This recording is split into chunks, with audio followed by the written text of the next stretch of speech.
저희 모든 행위를 사람에게 보이고자 하여 하나니 곧 그 차는 경문을 넓게 하며 옷수를 크게 하고 잔치의 상석과 해당의 상자와 시장에서 문안받는 것과 사람에게 랍비라 칭함을 받는 것을 좋아하느니라 그랬죠. 자, 경문이 뭐냐, 좀 어려운 말인데요. 경문이 테필린이라는 건데 조그마한 가죽 박스들을 만들어 가지고요, 그 손에 묶어요. 그 안에 말씀 종이를 이렇게 적어놓고 그다음에 이마에 이렇게 묶고 다니고, 아마 보셨을 거예요. 그러니까 정통파 유태인들이 그런 것들을 하고 다니는데요, 딱 보면요, 참 저 사람이 말씀대로 사는 것 같다 이런 생각 들도록 만들었어요. 근데 예수님이 책망하셨죠. 막 경문을 넓게 만들었어요. 막 넓게 많으니까 크게 만든 거잖아요. 그러니까 자기는 말씀 많이 넣었다 이런 거예요. 그러니까 이런 거 차고 다니면서 거룩하게 보이고 다녔다는 거예요. 책망하셨어요. 그리고 옷술을 크게 했다 그랬죠. 옷술이 뭐냐면 이 소매에다가 파란색, 청색 그 술을 달아요. 술, 이렇게 끈 같은 거 이렇게. 그걸 이제 치치트라고 하는 건데요. 걸을 때마다 이 옷술이 출렁거리면서 눈에 띕니다. 이렇게 팔을 저을 때마다. 그래서 하나님을 기억하라고 이렇게 하나님이 얘기한 거예요. 근데 이것을 거룩한 패션으로 하고 다녔어요. 네. 그러니까 하나님이 볼 때 이걸, 예수님이 볼 때 이걸 책망하셨다는 거예요. 자, 그러면서 무슨 얘기 하셨죠? 여기 보면 10절에 이렇게 돼 있죠. 또한 지도자라 칭함을 받지 말라. 너희 지도자는 하나의 신이 곧 그리스도라. 너희 중에 큰 자는 너희를 섬기는 자가 되어야 하리라. 자, 여기 보면 하나님께서요, 이렇게 사람에게 보이려고 하는 것, 왜 그런 의지가 생기냐는 거예요. 그것은 하나님을 무시하기 때문에 그렇습니다. 왜냐하면 하나님이 다 보시지 이거 생각 못 한다는 거예요. 그러니까 그냥 사람 앞에서 보이는 게 신앙의 전부가 돼버리는 거죠. 우리가 한 가지 좀 생각해 봐야 되는 게요, 남이 나를 어떻게 볼까? 우리 정말 신경 쓰이죠, 그죠? 근데 그것보다 더 중요하게 봐야 될 게 하나 있어요. 그러니까 하나님이 나를 어떻게 보고 계실까? 이게 되게 중요합니다. 어떨 때는 오해받을 때도 있어요. 나는 의도가 그렇지 않고 내가 그렇게 한 마음도 없었고 전혀 그럴 마음이 1도 없었는데요, 남이 오해할 때 있어요. 그때 우리가 이걸 어떻게 다스릴 수 있냐면 하나님이 아신다, 이걸 알아야 돼요. 그죠? 그러니까 하나님이 아셔요. 내가 남이 어떻게 나를 평가하든 간에 하나님이 아셔요. 그리고 또 하나는 내 모든 의도와 생각을 다 설명하면서 우리가 신앙생활을 할 수 없지 않습니까? 그러니까 이거는 우리가 어떻게 다스려야 되냐면, 이런 생각들은 하나님이 보신다예요. 그러니까 하나님이 보시고 하나님이 아셔요. 그죠? 그것이 내 신앙 안에 있어야 됩니다. 그래야 그 사람이 중심이 흔들림이 없어요. 어떤 상황에도 그리스도인으로 사라집니다. 선교사님들이 대부분 그래요. 가면 고립되거든요. 그리고 해외를 나가니까 국내의 형제자매들이 없어요. 근데 거기서 선교를 어떻게 할 것 같습니까? 만약에 그런 주변에 있는 사람을 인식하고 신앙생활을 했다면 가자마자 무너져요. 네. 왜냐하면 대부분 내가 있던 곳을 친숙하게 있던 아는 사람들을 떠나잖아요. 사람은 도덕성이 훅 떨어집니다. 근데 선교사님들이 가서 선교하고 교회를 이루고 복음을 전하고 하시잖아요. 그 이유가 뭐냐면 이게 되기 때문에 그래요. 내가 그걸 다 설명할 수 없어요. 엄청나게 힘든 것들 많이 겪잖아요. 근데 그걸 다 설명 못 합니다. 하나님이 아시면 돼요. 그리고 내가 이렇게 했고 뭐 결과가 좀 부진할 수도 있죠. 네. 그런데 하나님이 보셨어요. 그러면 돼요. 하나님이 아시고 보셨어요. 자, 그리고 제일 중요한 게 하나 있어요. 우리는 뭔가를 사람의 도움을 받는다고 생각하잖아요. 근데 누가 주시는지 아세요? 하나님이 주셔요. 그러니까 그가 보신다, 그가 아신다, 그가 주신다. 저는 이 세 가지 단어를 붙들고 이렇게 선교 생활을 했던 기억이 있습니다. 그거면 족한 거죠. 그죠? 그래서 마태복음 6장을 보겠습니다. 앞쪽으로 넘겨 보시죠.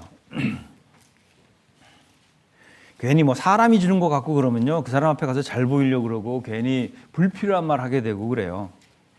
자, 그런데 여기 보시죠. 6장 1절입니다. 같이 읽겠습니다. 사람에게 보이려고 그들 앞에서 너희 의를 행치 않도록 주의하라. 그렇지 아니하면 하늘에 계신 너희 아버지께 상을 얻지 못하느니라 그랬죠. 이거 누가 하신 얘기죠? 상 주시는 분이 하신 얘기예요. 그죠? 예수님이 하신 얘기입니다. 자, 상 주시는 분이 이렇게 얘기했어요. 사람에게 보이려고 하는 거 상 없음. 딱 목 박으셨어요. 자, 그러면 내가 섬기고 하는 이 봉사의 모든 동기가 사람 앞에서 하는 거면 상 있어요, 없어요? 없대잖아요. 상 주시는 분이 그렇게 얘기하셨어요. 없습니다. 그러니까요, 뭐 많이 받을 줄 알았는데 가보면 요만큼일 수 있어요. 내 동기가 그랬다면. 그런데 정말 하나님 앞에 보이려고 내가 하는 것들이었다면 그건 엄청난 상을 받는다는 얘기죠. 6장 찾았으니까요. 3절 보겠습니다. 3절. 너는 구제할 때에 오른손이 하는 것을 왼손이 모르게 하여 내 구제함이 은밀하게 하라. 은밀한 중에 보시는 너희 아버지께 갚으시리라. 자, 이게 무슨 얘기냐면요. 은밀하게 들릴 수 있는데 이게 이런 겁니다. 오른손이 뭘 했어요. 어떤 일을 했어요. 근데 왼손이 어떻게 모를 수 있습니까, 이게? 어떻게 생각하세요, 여러분들? 오른손이 일을 했는데요. 왼손이 몰라. 이게 어떻게 가능해요? 한 지체인데. 근데 방법이 딱 하나 있어요. 뭔지 아세요? 팔을 자르는 게 아니고요. 오른손이 뭔 일을 했는데 잊어버리는 겁니다. 기억하지 않는 거예요. 그 왼손이 알아요, 몰라요? 절대 몰라요. 그렇게 하라는 거예요. 그러니까 은밀한 중에 보시는 하나님이 그런 얘기입니다. 내가 오른손이 딱 뭔 좋은 일을 했어요. 끊임없이 기억하죠. 또 기억하고 또 기억하고 막 적어놓기도 하고. 네. 그러면 왼손이 뭐 다 알죠. 하나님이 그거 원하시는 거예요. 오른손이 뭔 일을 했으면 잊어버리라는 거예요. 성경에 보면 의인들 이야기가 누가복음 14장에 나오잖아요.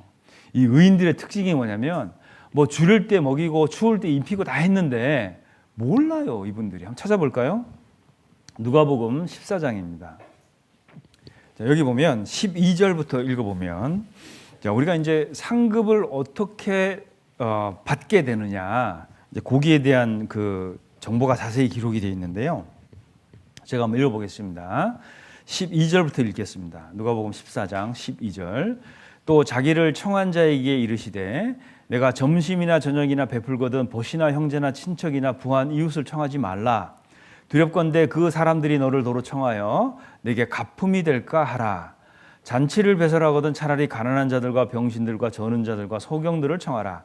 그리하면 저희가 갚을 것이 없는 거로 내게 복이 되리니 이는 의인들의 부활 시에 내가 갚음을 받겠음이라 하시더라 그랬죠. 자, 그러면 지금 12절부터 14절까지를 누구를 상대로 한 말씀이실까요? 의인의 부활에 참여하는 자들에게 한 얘기죠. 그죠? 의인의 부활 시에 받겠다 이렇게 얘기하셨잖아요. 자, 그러면 여기서 중요하게 우리가 두 가지를 좀 살펴봐야 됩니다. 하나가 12절 끝에 있는 내게 갚음이 될까 하라. 요 말씀 하나 하고요. 그리고 14절 초반에 나오는 저희가 갚을 것이 없는 거로 이 두 가지 말씀을 대조해서 기억해 보셔요. 보세요. 제가 뭐 돈은 없지만 어떤 형제님이 너무 힘들게 살아서 100만 원을 그냥 줬어요. 예, 줬습니다. 근데 이 형제님이 갑자기 사업이 잘 돼갖고 저한테 200만 원을 갚아줘요. 그러면 나는 뭐예요? 아무것도 없어요. 그냥 끝난 거야, 이렇게 되면. 이해되시죠? 뭐 훈훈할 수는 있어요. 뭐 이야기가 하나 만들어졌잖아요. 그죠? 뭐 훈훈하고 아름다운 이야기, 그건 돼요. 근데 받을 건 없습니다. 그런데 있잖아요. 정말 힘들고 어려운 사람, 나하고 관련이 1도 없는 사람인데 내가 도와줬어요. 그리고 그분은 그분 길 가고 나는 내 길 왔어요. 이분 저한테 갚아요, 못 갚아요? 이게 상급이라는 거예요. 아시겠어요? 네. 갚을 수가 없는 사람들이 있어요. 저희가 갚을 것이 없는 거로, 이게 포인트입니다. 이걸 찾으셔야 돼요. 정말 내가 도와줬는데 이 사람이 나한테 다시 갚을 수 없는 사람들, 여기에다가 우리는 투자를 해야 됩니다. 왜? 요거 의인들의 부활 시에 누가 갚겠다는 거예요? 하나님이 갚아주겠다는 겁니다. 수양회 같은 게 그래요. 아유, 내가 방역하려고 살충제 뿌린 거 저분들이 어떻게 알아요? 그죠? 네, 근데 목이 없는 수양회를 했잖아요. 그러니까 이거는 뭐예요? 어떤 사람들이 구원을 받는데 이분들은 절대 나한테 다시 못 갚아줍니다. 맞습니까? 네. 그래서 우리가 하는 봉사가 가치가 있는 거예요. 선교가 그렇죠. 선교 헌금 여기를 했어. 누가 어떻게 구원받는지 아무도 몰라요. 그냥 헌금만 했어요. 절대 못 돌려받습니다, 여러분. 이거 누가 돌려받아요? 누구한테 돌려받아요? 하나님이 갚아주시는 거예요. 그러니까 이게 재테크. 네. 아시겠어요? 이거 잘 해보세요. 이거 진짜 엄청난 그 수익이 납니다. 네. 우리가 하나님이요 이렇게 갚아주시겠다 약속을 정확하게 하셨잖아요. 그러니까 사람을 보고 하면요, 에휴 내가 뭐 저 사람 도와줬다고 저 사람이 뭐 나한테 해주겠어? 그러면 인색해져요. 인색해집니다. 내가 저번에 도와줬는데 에이 저분이 막 나한테 뭐라고 그러더만 도와줬더니 뭐 은덕도 모르고 얼마나 좋아요. 안 갚아주겠다고 하는 거잖아요, 저분이. 그죠? 네. 그러면 이거는 수익이 나는 거예요. 우리가 전도할 때 그렇잖아요. 막 공을 들여서 누굴 도와줬어요. 근데 저 사람은요 미동도 없어. 네. 어쨌든 수익 납니다. 이렇게 하면. 그죠? 저분은 나한테 갚을 마음이 없잖아요. 이것이 하나님 볼 때 의인의 부활 시에 내가 갚음을 받겠습니다 그랬잖아요. 그래서 우리는 자꾸 눈을 낮춰야 돼요. 그래서 우리가 하나님이 그렇게 나를 돌보고 계시는 거잖아요. 그래서 우리가 진짜 아까 말씀드렸지만 갚을 것이 없는 사람들에게 물질과 또 하나 시간을 써보세요. 시간. 그건 절대 못 돌려받습니다. 네. 내가 이 사람을 섬겼어요. 한 1년, 2년. 뭐 교학교 교사분들 계시는데 참 이 철없는 학생을 내가 중등부 3년을 씨름했습니다. 같이. 진짜 안 바뀌어요. 막 매일 주일 와갖고 구원 의심하고, 그죠? 그리고 막 나는 신앙생활이 왜 안 되는지 아세요? 내가 구원이 아닌 것 같아요. 그리고 한 달 잠적. 네. 또 찾아가요. 뭐 맛있는 거 사주고 뭐 이렇게 하면 또 한번 나와 주죠. 네. 그렇게 하고 한 3년 했는데 인사도 안 하고 떠났어요. 네. 이제 보세요. 내가 이 친구를 섬기기 위해서 3년이라는 내 시간을 썼습니다. 이거 절대 못 돌려받아요. 맞습니까? 근데 그거 누가 갚아줘요? 하나님이 갚아줘요. 네. 우리는 절대 헛일하고 있는 게 아니라는 거 아셔야 됩니다. 네. 근데 나중에 저기 군대 제대하고 청년 돼가지고 네? 정신 차리고 열심히 살아가지고요. 뭐 선교사 나가고 그런 얘기 많아요. 네. 그게 그 내가 쏟아부었던 그 같이 내가 시간을 썼던 그 3년의 시간이 아무것도 아니라고 생각할 수 있습니까? 그렇지 않습니다. 그래서요, 우리가 정말 갚을 수가 없는 사람들에게 그 시간과 물질을 쓰는 것, 이건 하나님이 다 갚아주셔야 돼요. 그게 하나님의 공의입니다. 그죠? 했는데 안 갚아줬어요. 이거 하나님 부도나는 거잖아요. 은행에 일치하신 그분께서 갚아주는 거예요. 그리고 우리가 은밀하게 보시는 그 하나님, 그분이 보시고 있기 때문에요. 그 갚아주시겠다는 약속 믿을 수가 있습니다. 다 갚아주셔요. 골로새서 3장을 보겠습니다. 22절로 24절을 읽겠습니다. 종들아, 모든 일에 육신의 상전들에게 순종하되 사람을 기쁘게 하는 자와 같이 눈가림만 하지 말고 오직 주를 두려워하여 성실한 마음으로 하라. 무슨 일을 하든지 마음을 다하여 주께 하듯 하고 사람에게 하듯 하지 말라. 이는 유업의 상을 주께 받을 줄 알미니 너희는 주 그리스도를 섬기느니라 그랬죠. 자, 보세요. 한번 따라해 보겠습니다. 너희는 주 그리스도를 섬기느니라. 자, 우리가 이제 회사에서 일도 하죠. 예, 그리고 뭐 사업장에서 세상 사람을 상대로 사업도 하고 뭐 여러 가지 일을 해요. 자, 그런데 이걸 늘 잊으시면 안 돼요. 나는 주 그리스도를 섬기는 거예요. 어디서? 거기서. 그죠? 내가 거기서 주님 섬기고 있는 거예요. 그러니까 사람은 상대하는데 나는 항상 누구를 인식하고 사는 거예요? 그러니까 하나님을 인식하고 살아요. 이게 우리의 정체성이라는 겁니다. 자, 그런데 보세요. 나는 주님을 섬기기 위해서 회사 생활을 했어요. 주님을 섬기기 위해서 물건을 팔았고 주님을 섬기기 위해서 뭐 일을 했습니다. 자, 근데 상은 누구한테 받아요? 잘 생각하셔야 돼요. 상은 거기 누구한테 받는다고 그랬죠? 24절에 주께 받을 줄 알미니 그랬죠. 요거를 주님이 갚아주시는 거예요. 이게 뭐지? 요거를 우리가 착각하면요, 내가 열심히 일하니까 부장님이 나를 승진시켜 준 건 줄 아는 거예요. 내가 열심히 일했더니 임금이 올랐습니다. 사장님이 해준 걸로 생각하는 거예요. 우린 누굴 섬긴다고 그랬죠? 주님 섬기는 거예요. 그러니까 우리가 하는 일터라든지 공부하는 곳이라든지 어디서든지 우리가 주님을 섬긴다는 생각을 갖고 살면 주님이 상 주십니다. 안 그러면 사람의 노예가 돼요. 그러니까 우리가 그리스도인인데 주님이 나를 쓰셔야 되는데 누가 쓰는 거예요? 거래처 직원이 쓰고 사장이 쓰고 부장이 쓰는 거예요. 그거는 우리가 뭔가가 딴 데를 밟고 있는 거거든요. 우리가 반드시 생각해야 됩니다. 유업의 상을 주님이 주셔요. 나는 진짜 거래처 직원하고 한참 싸우고 일을 했거든요. 우리 부장 기쁘게 하려고. 그런데 그걸 주님 안에서 했다라면 이건 상을 주님이 주십니다. 그러니까 우리가 이것을 분명하게 기억하고 살아야 돼요. 그래서 절대 속지 마십시오. 뭘 속게 되냐면 야고보서 1장을 보겠습니다. 16절, 17절입니다. 내 사랑하는 형제들아 속지 말라. 속으니까 이런 얘기 한 거잖아요. 그죠? 속지 말라. 뭘 속지 말라냐면 17절입니다. 같이 읽겠습니다. 각양 좋은 은사와 온전한 선물이 다 위로부터 빛들의 아버지께로 내려오나니 그는 변함도 없으시고 회전하는 그림자도 없으시니라 그랬죠. 요거 속지 말라는 거예요. 자, 변함 없고 회전이 없어요. 그림자가 없습니다. 안 보이는 것 같죠? 속지 말라는 거예요. 그거 속지 말고 또 하나는 온갖 좋은 은사와 선물. 이게 어디서 온다고요? 위에서 온다는 거예요. 위에서. 이걸 속지 말라는 거예요. 그리스도인은 이렇게 돼요. 세상 사람들은 이거 어디서 오는 거죠? 내가 일한 만큼 번다 생각하는 거예요.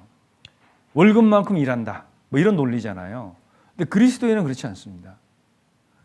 그분이 변함도 없고 회전하는 그림자도 없기 때문에요. 없는 것 같지만 이 온갖 좋은 선물이 위에서 온다는 거예요. 어느 날 인사고가 잘 나왔어요. 어디다 인사해야 됩니까? 아유, 부장님 감사합니다. 이렇게 해야 돼요? 하나님한테 기도해야죠.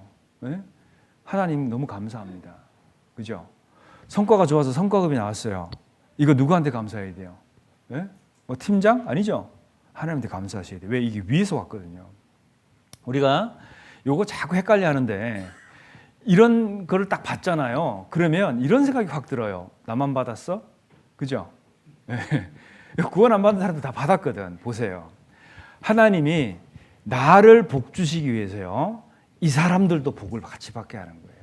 왜 그건 생각 안 해보세요? 아브라함이 복의 근원이 됐죠. 그죠? 그분은 믿음 갖고 나오기라도 했지.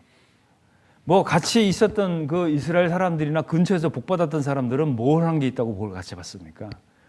복의 근원이기 때문에 받은 거잖아요. 그러니까 그리스도인도 마찬가지예요. 내가 어떤 성과가 뭐 잘 나왔어, 우리 팀이. 그래서 성과금을 딱 받았습니다. 딱 받으면은 하나님 감사합니다 그러다가도요. 옆에 같은 받은 사람 쭉 보면 이건 나만 받은 거 아니네. 감사가 훅 떨어져요. 여러분, 이게 하나님이 나를 복 주시기 위해서요. 이렇게 복을 주신 거예요, 같이. 그잖아요. 왜? 나만 복 주면 나는 곧바로 요셉처럼 살게 됩니다. 온갖 시기 질투와, 그죠? 네. 제가 아는 어떤 청년 자매가 한 명 있는데 시험을 봤어요. 편입시험을 봤어요. 그런데 어떤 학교를 정말 가고 싶은데 시험 딱 본 결과가요. 한 명 뽑는 거예요. 한 명. 한 명 뽑는데 자기가 4번인 거예요. 4번. 시험 결과가 4번인 거예요. 자, 그러면 그 앞에 있는 3명이 입학을 거부해야지만 내가 뭐라 그러죠? 입학이 되는 거죠. 비전이 없는 거예요, 지금. 그런데 기도로 막 매달립니다. 자, 그러면 앞에 있는 3명을 빼려면 하나님이 어떻게 하셔야 될까요? 이 앞에 있는 3명을 더 좋은 대학으로 보내야 돼요. 맞습니까? 네. 하나님이 그 3명을 더 좋은 대학으로 보냈어요. 그리고 4번인 자매님이 합격했습니다. 이게 하나님이 하시는 방법이에요. 아시겠어요? 네. 우리는 왜 나만 왕창 복을 받아야지만 감사하다고 하죠? 네. 그러니까 하나님이요, 나를 복 주시기 위해서 내 주변에 있는 사람도 복을 받는다는 거 아셔야 돼요. 그러니까 막 나만 받았어 이런 생각하면 돼요, 안 돼요? 나 때문에 복 받았구나 이렇게 생각해야죠. 그죠? 그게 하나님이 할 수 있는 능력이에요. 하나님은 그렇게 해줘도 아무 문제가 없습니다. 그죠? 왜? 뭐 가진 게 부족해요. 뭐 자원이 닳기를 합니까? 그래서 하나님은요, 우리 그리스도인들이 그렇게 살도록 만드시는 거예요. 근데 나는 그 가운데 있으면서도 하나님의 일하심을 잘 모른다? 이거 참 안타까운 일이 아닐 수가 없죠. 그래서 하나님은 원망할 수도 있고 그래요. 우리는 항상 올바른 동기를 갖고 있어야 돼요. 그래야 하나님이 나한테 그렇게 해주신 게 중요하게 다뤄지고 한 거죠. 우리는 대부분 평균 내는 거 좋아하잖아요. 남들 하는 만큼 하려고 하고 남들보다 조금 더 받아야 내가 복 받은 줄 알고 그러잖아요. 그래서 그런 하나님 앞에서의 올바른 삶의 태도를 갖는 것 되게 중요합니다. 그래서 예수님께서 아예 천명하셨어요. 사람 앞에서 보이려고 하는 거 상 없음. 네. 그러니까 우리가 천국 들어갈 때 엄청난 반전이 있다 이런 얘기하는 거잖아요.